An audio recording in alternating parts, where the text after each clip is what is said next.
जो दिए बिना उस वस्तु को हम उठा रहे हैं, रख रहे हैं, ये भी मत कह देना हम तो व्यवस्था बना रहे हैं, वो तो रास्ते में पैसे पड़े थे हम किनारे कर रहे हैं। ऐसी मायाचारी तो खूब हो गई। तुमने उसे स्पर्श भी किया है, उठाया भी है, उस पर वस्तु के सामग्री की व्यवस्था करने का राग भी भीतर आया है, या व्यवस्था भी कर रहे हो तो चोरी है, चोरी की अनुमोदना है। हम तो साक्षात महाराज जी चोर बाजार में जाके चोरी की सामग्री खरीद के लाते हैं। ऐसे भी लोग हैं, पता है यहाँ सस्ती मिलती है, वहीं से चोर बाजार से ही खरीदेंगे, ये तुम्हारी चोरी है। इतना ही नहीं, इतना ही नहीं, और कह दूं, बुरा नहीं मानना, वो कह ही देता हूँ, और मान भी लो सो क्या कर लो, हमें तो चले ही जाने हैं। मान भी लो सो क्या कर लो, हमें तो समय पे निकल ही जाने हैं। इतना ही नहीं, अगर शासन ने ये कहा है, आज रविवार है ना, शासन ने अगर कहा है राजेश पटना मंगलवार को दुकान बंद रहनी चाहिए, रविवार को दुकान बंद रहनी चाहिए, और आधी शटर खोल के ग्राहकों को अंदर ले रहे हो ना, तुम चोरी कर रहे हो। ये मत कहना महाराज जी हम तो बेच रहे, कहाँ चोरी कर रहे हैं। विरुद्ध राज्यातिक्रम पढ़ा ना उमा स्वामी महाराज के तत्वार्थ सूत्र को, महाराज जी पढ़ा सब है, पर कहीं पढ़ा है पता ही नहीं है। विरुद्ध राज्यातिक्रम, राज्य के विरुद्ध काम करना भी चोरी है। अब बोलो कौन कौन चोर नहीं है। पहले ही कह देता सब चोर बैठे तो मारने आ जाते मेरे को। आप बोलो ना कौन कौन चोर नहीं है। दुकान कितनी लॉकडाउन में कितनी बंद रखी लोगों ने, और कहां कहां से घर से कैसे कैसे व्यापार किए, सबको पता है। जितना टैक्स भरना था, जितना आय होता था, उसके अनुसार हमने आज तक कभी टैक्स भरा? बोलो ना सब लोग। फिर हम ईमानदार चोर है कि नहीं? हम कितने ईमानदार चोर है। दुनिया के लिए ईमानदार है, पर अपने लिए चोरी है। सोचो विचार करो हमारी परिणति कैसी है। हम भले ही स्थूल रूप से समझ में नहीं पा रहे हैं कि हम कितनी कितनी बड़ी गलती कर रहे हैं, पर मानना होगा। जब सरकार ने कहा है इतना टैक्स देना, इतना ये है, उनके कायदे कानून को नहीं मान रहे हैं, तो ये विरुद्ध राज्यातिक्रम नाम का अतिचार है, उस अचौर्य व्रत का। चोरी कर रहे हैं। कोई ऐसा खाता है, कोई घुमा के खाता है, पर करता वही है। इसलिए सोचो विचार करो, उस पापों से बचने का प्रयास करो, और कम से कम एक देश, कुछ अंश, कुछ परसेंट तो सुधार करो। 100% नहीं होगा। मान लिया श्रावक हो, 100% नहीं होगा, पर गलती को मानो तो।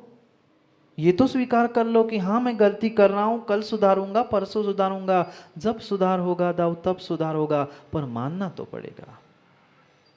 यहाँ इसीलिए आचार्य भगवान समझा रहे हैं कि जो उस अचौर्य व्रत का पालन करता है वह महान महान विभूतियों को प्राप्त होता है। आज जितने जितने जीव वह पुराने पुण्य से विभूतियों को प्राप्त कर रहे हैं, वह मात्र उस अचौर्य व्रत का ही फल है। पढ़ते हैं 41 नंबर के श्लोक को, नहीं तो फिर समय हो गया है। किसी को दुकान दिख रही है और अधे किसी को दो कान दिख रहे हैं। पढ़ते हैं पहले श्लोक को 41 नंबर के, फिर आगे और चर्चा करते हैं संक्षेप में। चतुस्सागर सीमाया भुवा स्याधिपो नरा परद्रव्य परावृत्तः सुवृत्योपाजितस्तवः स्तकः। पढ़ो एक साथ।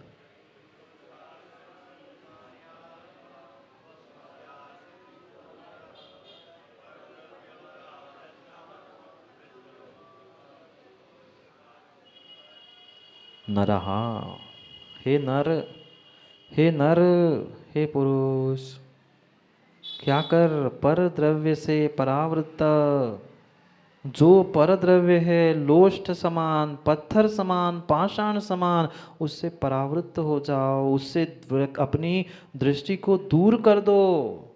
इससे स्वकः, अपने द्वारा, सुवृत्त्या, अच्छे प्रकार से, मात्र दिखावे के लिए नहीं, मात्र दिखावे के लिए नहीं, अच्छी अच्छी वृत्ति के साथ, अच्छे बुद्धि के साथ, अच्छे भावों के साथ जो पर पदार्थ के प्रति, पर द्रव्य के प्रति मेरी आसक्ति लगी है, मैं इसको ले लूं, इसको छीन लूं, इसको ग्रहण कर लूं, ये जो तुम्हारे भाव चल रहे हैं, ऐसे पर द्रव्य से परावृत्त होकर अपने स्वयं के मन से अच्छे प्रकार से जो स्वयं का धन उपार्जन करता है, उपार्जितम, जो वास्तव में वह योग्य मार्ग से धन का उपार्जन करता है, वो ही आने वाले समय में बहुत बड़ी विभूति को प्राप्त करता है। कैसी? चतुस्सागर सीमायार, 4 सागरों की सीमा तक की भूमि का वह अधिपति ही स्यात्। कौन? कौन? जो जो जो चोरी इस पाप से दूर होता है, मात्र दिखावे का नहीं, अच्छे प्रकार से सुव्रत्यास्व का, अपने आप को अच्छी वृत्ति से, अच्छी भावों के साथ, अच्छी परिणति के साथ पर द्रव्यों से अपने आप को हटाने का जो पुरुषार्थ है, वही वास्तव में वह अचौर्य व्रत है। और जो उसको धारण करता है, वह नियम से नियम से नियम से वह महान विभूति, चतुस्सागर यानी 4 सागरों तक, यानी जम्बूद्वीप आदि आदि इतनी बड़े स्थान को प्राप्त करने की शक्ति रखता है। पर क्या करे, पर क्या करे, हमने वो आदत भीतर डाली ही नहीं है। ये भी पक्का मानना, ये भी पक्का मानना, वह पर्याय चोर नहीं है, ये पर्याय चोर नहीं है, ये पर्याय लुटेरी नहीं है। सुमन शास्त्री, अगर कोई चोर है तो पर्यायी चोर है, तुम्हारे भाव चोर है, ये पर्याय चोरी नहीं करती, पर्याय किसी को नहीं लूटती, ये इंद्रिया किसी कोई प्रकार का पाप नहीं करती, ये तुम्हारे भीतर के भाव और तुम्हारे स्वयं के जो परिणाम परिणति चल रही है, ये पर्यायी यानी जीव द्रव्य ही चोर है। शुभ भावों को चुरा रहा है, पर धन को चुरा रहा है, ये प्रत्येक उसका व्यवहार से और निश्चय से चुराना ही है, और चुराना पाप है। कितने अपने शुभ परिणामों की हम चोरी करते हैं। देव शास्त्र गुरु के पास भी पहुंचे, अभिषेक शांति धारा चल रही है, पर दृष्टि दूसरों पर है। आज उसने कलश पकड़ लिया, कल मैं पहले आके पकड़े रखूंगा, अब करो शांति धारा। तुम बताता हूँ काहे की शांति धारा चल रही, शांति तो धारण करो। ये पर वस्तु को देखकर, अपने भीतर पर व्यक्ति को देखकर जो शुभ परिणाम, अरे वहाँ तो शांति धारा हो रही थी, हम हाथ जोड़ के, वो हाथ लगा के अनुमोदना करते तो हमारे पुण्य की प्राप्ति होती, पर हमने, मैं कल करूँगा, देखता हूँ सबसे पहले आके, हो गया कल्याण। अपने शुभ भावों की हमने स्वयं से चोरी की, अपने शुभ भावों में हमने स्वयं ने डाका डाला है। जो मिला है, जितना मिला है, उसे मां कम से कम शांति से ही प्राप्त करने का, भोगने का प्रयास करो ना। पर क्या करे, पर क्या करे, ऐसे भी धर्मात्मा जीव है, वे मंदिर की दुकान तो 50 रुपए में किराए से छोड़ नहीं रहे हैं, और स्वयं की 50,000 की दुकान में किराए में किराएदार रखे। ये चोरी है, ये डाका है।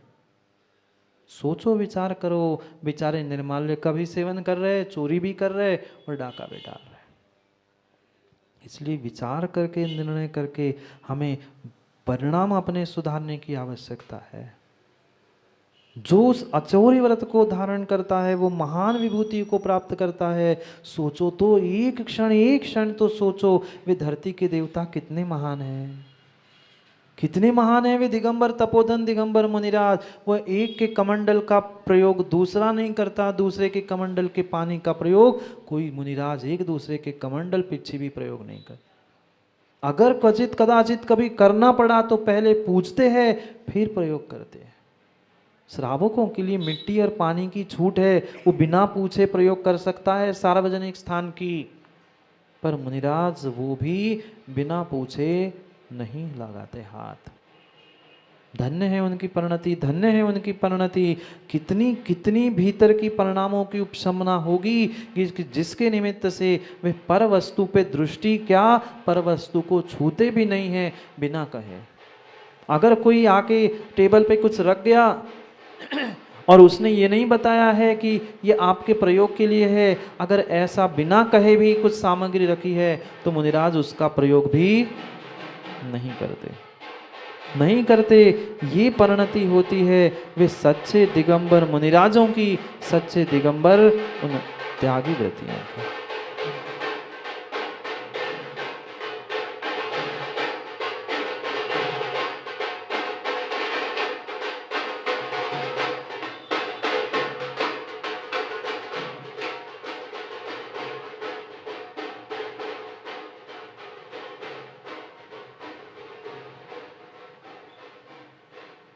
माँ, कब तक हम इन पापों में उलझे रहेंगे?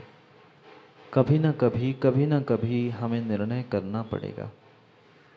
तभी तभी इन पापों से छूट सकते हैं, अन्यथा छूटने वाले नहीं हैं। एक जीवन में बहुत बहुत बहुत अच्छी बात अपने हमेशा हमेशा के लिए भानु याद रख लेना। गुरु से कपट और मित्र से चोरी।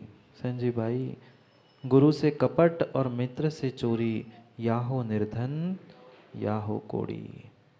मैं अपनी बात नहीं कह रहा हूँ, क्योंकि छल की भी बात है और चोरी की भी बात चल रही है। दूसरों को माँ ठगते ठगते ठगते हम देवशास्त्र गुरु को ही ठगने लग जाए तो कहाँ जाएंगे? जो मित्र परम परम मित्र है, जिसके साथ हमने हर बात शेयर की, हम उसको ही ठग के उसके ही साथ चोरी करेंगे तो कहाँ जाएंगे? ये पक्का मान लेना, निर्धन या कोड़ी होना पड़ेगा।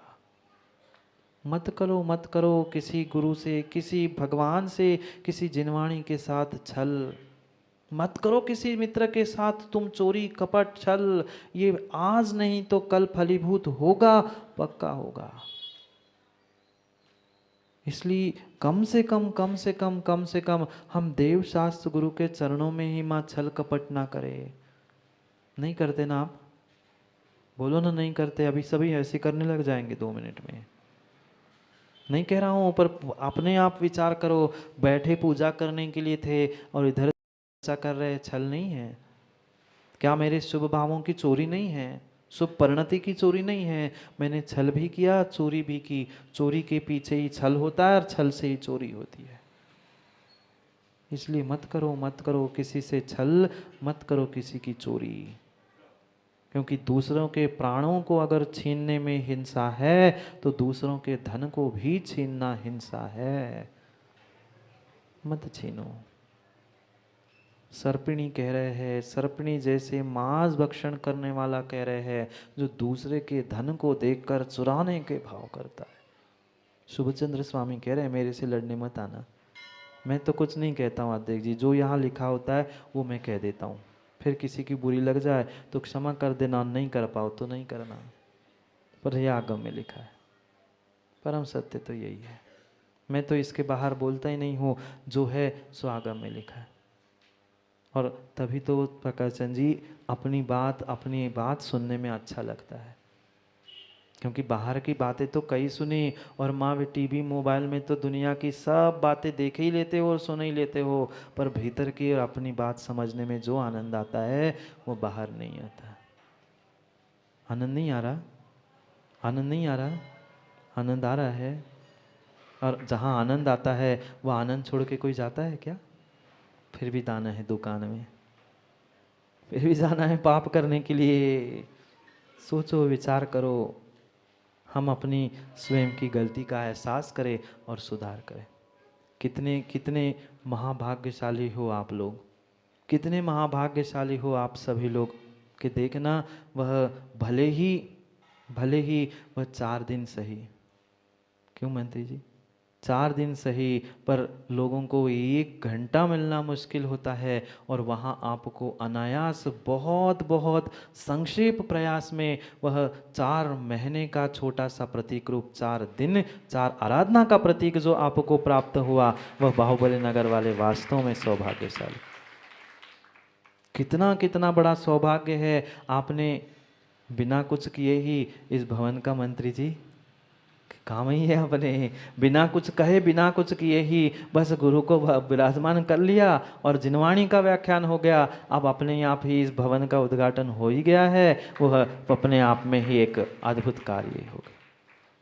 अब जब विधिवत करो से कर ही लेंगे अध्यक्ष जी, पर बिना ही प्रयास के ये वह सौभाग्य प्राप्त हुआ है।